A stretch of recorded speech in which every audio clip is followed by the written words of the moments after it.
ভারতের ঘরের মাটিতে কাঁপিয়ে দিয়ে বুধবার দেশে ফিরেছে বাংলাদেশ ফুটবল দল। চনমনে হামজা শরীরী ভাষায় দলের ভেতরের পরিবেশ বুঝিয়ে দিলেও দলের ম্যানেজার আমির খান জানালেন, ফিরতি লেগে সুনীল ছেত্রীদের দেশে শিকার হওয়া প্রতিটি হেনস্থার হিসেব তোলা হবে কড়াই গন্ডায়। বিস্তারিত থাকছে রায়ান আহমেদের রিপোর্টে। বুধবার হজরত শাহজালাল আন্তর্জাতিক বিমানবন্দরের ভিআইপি টার্মিনালের সামনে তখন চলছে অপেক্ষা। শিলংয়ে ঘরের মাটিতে শক্তিশালী ভারতের ঘাম ছুটিয়ে দেওয়া বাংলাদেশ ফুটবল দল দেশে ফিরবে যে। খানিক বাদে বেরিয়ে আসতে দেখা গেল হাভিয়ার কাবরেরাকে। সাথে সাথেই দেখা মিলল বাংলার ফুটবলের রাজপুত্র হামজা চৌধুরীর।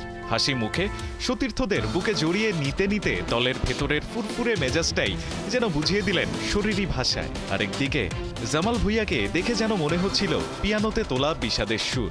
সুনীল ছেত্রীর দলের বিপক্ষে নামতে না পারার হতাশা যেন চোখে মুখে স্পষ্টই ছিল তার।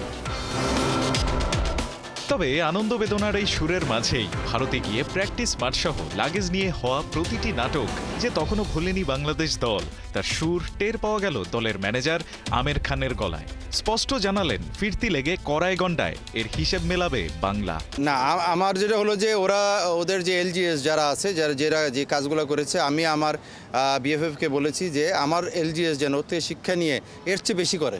পরক্ষণেই ফিরল ইতিবাচকতার সুর।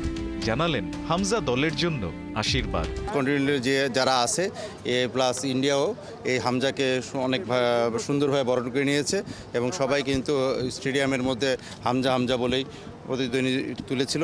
ভারতের বিপক্ষে ম্যাচে স্ট্রাইকারদের একের পর এক সুযোগ মিস করা নিয়ে হয়ে গেলেন ডিফেন্সিভ।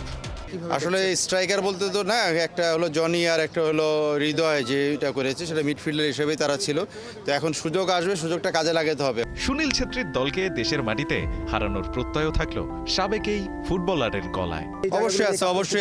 অবশ্যই আছে এবং তখন তো আমরা আরও আমাদের ওই সময় লিগের পরবর্তী সময়ের আরেকটা মৌসুমে শুরু হবে, তখন হয়তো আরও অনেক নতুন নতুন খেলোয়াড় প্লাস এবং যারা আছে তারাও একটা ভালো পারফর্মে থাকবে। রায়ান আহমেদ, ৭১।